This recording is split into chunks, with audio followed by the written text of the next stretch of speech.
ರಾಜ್ಯದಲ್ಲಿ ಇವತ್ತು 104 ಸೋಂಕಿನ ಪ್ರಕರಣ ವರದಿಯಾಗಿದೆ. ಒಂದೇ ದಿನ 104 ಮಂದಿಯಲ್ಲಿ ಸೋಂಕು ಕಾಣಿಸಿಕೊಂಡಿದೆ. ಸಕ್ರಿಯ ಕೇಸ್ಗಳ ಸಂಖ್ಯೆ ಇದೀಗ 271ಕ್ಕೆ ಏರಿಕೆ ಕಂಡಿದೆ. ಬೆಂಗಳೂರಿನಲ್ಲಿ ಇವತ್ತು 85 ಸೋಂಕಿತ ಪ್ರಕರಣಗಳು. ಒಟ್ಟಾರೆಯಾಗಿ ಬೆಂಗಳೂರಿನಲ್ಲಿ 234 ಸೋಂಕಿನ ಪ್ರಕರಣಗಳಿದೆ.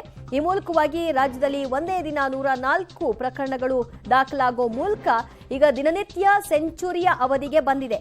ಹಾಗಿದ್ರೆ ಮುಂದಿನ ದಿನಗಳಲ್ಲಿ ಇದು ಡಬಲ್ ಸೆಂಚುರಿಗೆ ಹೋಗುತ್ತಾ ಅನ್ನೋ ಪ್ರಶ್ನೆ ಕೂಡ ಮೂಡ್ತಾ ಇದೆ. ಬೆಂಗಳೂರಿನಲ್ಲಿ ಸಕ್ರಿಯ ಕೇಸ್ಗಳ ಸಂಖ್ಯೆ 234 ಈಗ ಒಟ್ಟಾರೆಯಾಗಿ ರಾಜ್ಯದಲ್ಲಿ 104 ಕೇಸ್ಗಳಿದೆ. ಅಂದ್ರೆ ಈಗ ಇವತ್ತಿಂದ ಮತ್ತು ಟೆಸ್ಟಿಂಗ್ ಗಳನ್ನ ಹೆಚ್ಚು ಮಾಡಿಕೊಂಡಿದ್ದಾರೆ. ಬಹುಶಃ ಭಾನುವಾರ ಅಥವಾ ಸೋಮವಾರ ಬರುವಂತಹ ಒಂದು ರಿಪೋರ್ಟ್ ಏನಿದೆ ಅದು ಇನ್ನಷ್ಟು ಅಚ್ಚರಿಯನ್ನ ಮೂಡಿಸುವಂತಹ ನಂಬರ್ಸ್ ಬಂದರೂ ಬರಬಹುದು. ಇಲ್ಲಿವರೆಗೂ ನಡೆಸ್ಕೊಳ್ತಾ ಇದ್ದಂತಹ ಟೆಸ್ಟಿಂಗ್ಗಳಿಗೂ ಇನ್ನು ಮುಂದೆ ನಡೆಸ್ಕೊಂಡು ಹೋಗುವಂತಹ ಟೆಸ್ಟಿಂಗ್ಗಳಿಗೂ ಕೂಡ ಬಹಳ ವ್ಯತ್ಯಾಸ ಇರುತ್ತೆ. ಆಗ ಸಹಜವಾಗಿ ನಂಬರ್ಸ್ ರೈಸ್ ಆಗ್ತಾ ಹೋಗುತ್ತೆ. ಈಗ ರಾಜ್ಯದಲ್ಲಿ ಇವತ್ತು 104 ಸೋಂಕಿತ ಪ್ರಕರಣಗಳು ದಾಖಲಾಗುವ ಮೂಲಕವಾಗಿ ಸೋಂಕಿನ ಸಂಖ್ಯೆ ಹೆಚ್ಚಿದೆ. ಇದು ಬಹಳ ಗಂಭೀರವಾಗಿ ಎಲ್ಲೆಡೆ ಹರಡ್ತಾ ಇದೆ ಅನ್ನುವಂತಹ ಸಿಗ್ನಲ್ ಅನ್ನ ಕೊಡ್ತಾ ಇದೆ. ಜನ ಈ ಮೂಲಕವಾಗಿ ಎಚ್ಚರಿಕೆಯನ್ನ ವಹಿಸಬೇಕಾಗತ್ತೆ. ಹಬ್ಬಗಳು, ಸಾಲು ರಜೆ, ಓಡಾಟ, ಪ್ರವಾಸ ಅಂತೆಲ್ಲ ಕೈಗೊಳ್ತಾ ಇದ್ದೀರಿ. ಗುಂಪುಗೂಡುವಿಕೆಯ ಜಾಗ ಸೂಕ್ತವಲ್ಲ ಅನ್ನೋದನ್ನ ತಜ್ಞರುಗಳು ಹೇಳ್ತಾ ಇದ್ದಾರೆ. Be careful. ಬೆಂಗಳೂರಿನಲ್ಲೇ ಇವತ್ತು 85 ಸೋಂಕಿನ ಪ್ರಕರಣಗಳು ದಾಖಲಾಗಿವೆ. ಒಟ್ಟಾರೆಯಾಗಿ ಈಗ ಬೆಂಗಳೂರಿನಲ್ಲಿ 234 ಕೇಸ್ಗಳು ಇವೆ, ಆಕ್ಟಿವ್ ಕೇಸ್ಗಳು. ಕೆಲವರು ಆಸ್ಪತ್ರೆಯಲ್ಲಿ ದಾಖಲಾಗಿ ಟ್ರೀಟ್ಮೆಂಟ್ ಪಡಿತಾ ಇದ್ರೆ, ಇನ್ನು ಕೆಲವರು ಹೋಮ್ ಐಸೋಲೇಷನ್ ಅಲ್ಲಿ ಇದ್ದಾರೆ. ಕೆಲವರು ಐಸಿಯುನಲ್ಲಿ ಟ್ರೀಟ್ಮೆಂಟ್ ಪಡೆಯುವಂತಹ ಪರಿಸ್ಥಿತಿಗೂ ಕೂಡ ಹೋಗಿದ್ದಾರೆ. ರಾಜ್ಯದಲ್ಲಿ ಒಟ್ಟು ಸೋಂಕಿನ ಸಂಖ್ಯೆ 271. ಓವರ್ ಆಲ್ 271 ಕೇಸ್ ಇದೆ ರಾಜ್ಯದಲ್ಲಿ. ಮಹಾಮಾರಿ ಸ್ಫೋಟವಾಗ್ತಾ ಇದೆ ಅನ್ನೋದ್ರಲ್ಲಿ ಅನುಮಾನವೇ ಬೇಡ. ಬೆಂಗಳೂರಿನಲ್ಲಿ 85 ಕೇಸ್ಗಳು, ಶಿವಮೊಗ್ಗದಲ್ಲಿ 6, ಮೈಸೂರಿನಲ್ಲಿ 7, ತುಮಕೂರಿನಲ್ಲಿ 2.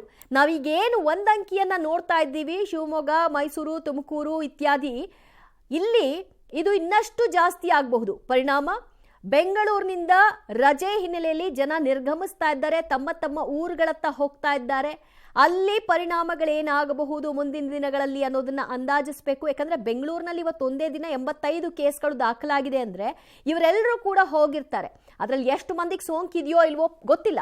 ಆದ್ರೆ ಅದು ಸ್ಪ್ರೆಡ್ ಆಗೋಕ್ ಆರಂಭ ಆದ್ರೆ ಜಿಲ್ಲೆಗಳಲ್ಲಿ ಕೂಡ ಡಬಲ್ ಡಿಜಿಟ್, ಟ್ರಿಬಲ್ ಡಿಜಿಟ್ ಅನ್ನ ಮುಂದಿನ ದಿನಗಳಲ್ಲಿ ನೋಡೋದ್ರಲ್ಲಿ ಅನುಮಾನ ಇಲ್ಲ.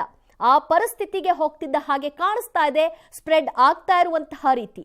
ಈಗ ತಪಾಸಣೆ ಇವತ್ತಿಂದ ಒಟ್ಟು 5,000 ತಪಾಸಣೆಯನ್ನ ಒಂದು ದಿನಕ್ಕೆ ಮಾಡ್ಕೊಳ್ತಾ ಇದ್ದಾರೆ ರಾಜ್ಯವ್ಯಾಪಿ. ಇದರ ಪರಿಣಾಮ 5,000 ಟೆಸ್ಟ್ ಮಾಡ್ತಾ ಇದ್ದಾರೆ ಅಂದ್ರೆ ಅಂದಾಜು ಎಷ್ಟು ಸೋಂಕಿನ ಪ್ರಕರಣಗಳು ವರದಿ ಆಗಬಹುದು ಅನ್ನೋದನ್ನ ಮುಂದೆ ನಿರೀಕ್ಷೆ ಮಾಡಬೇಕಾಗಿದೆ. ಇವತ್ತು ಸೋಂಕಿನ ಸಂಖ್ಯೆ ಒಟ್ಟು 104 ದಾಖಲಾಗಿದೆ. ಸಾವು ಲಕಿಲಿ ಯಾವುದು ಆಗಿಲ್ಲ, ಇವತ್ತು ಆಗದೆ ಇರಲಿ. ಆದ್ರೆ ಇದು ಅಷ್ಟು ಗಂಭೀರ ಪ್ರಕರಣ ಅಂದ್ರೆ ಸ್ಪ್ರೆಡ್ ಆಗ್ತಾ ಇರುತ್ತೆ. ಟ್ರೀಟ್ಮೆಂಟ್ ಅನ್ನ ಪಡ್ಕೊಂಡು ಚೇತರಿಕೆ ಕಾಣಬಹುದು. ಡೆತ್ ಪ್ರಮಾಣ ಸದ್ಯಕ್ಕೆ ಅಂತ ದೊಡ್ಡ ಮಟ್ಟಿಗೆ ಕಾಣಿಸ್ತಿಲ್ಲ ಅನ್ನುವಂತಹ ಇಂಡಿಕೇಶನ್ ಇದು ತೋರಿಸ್ತಾ ಇದೆ.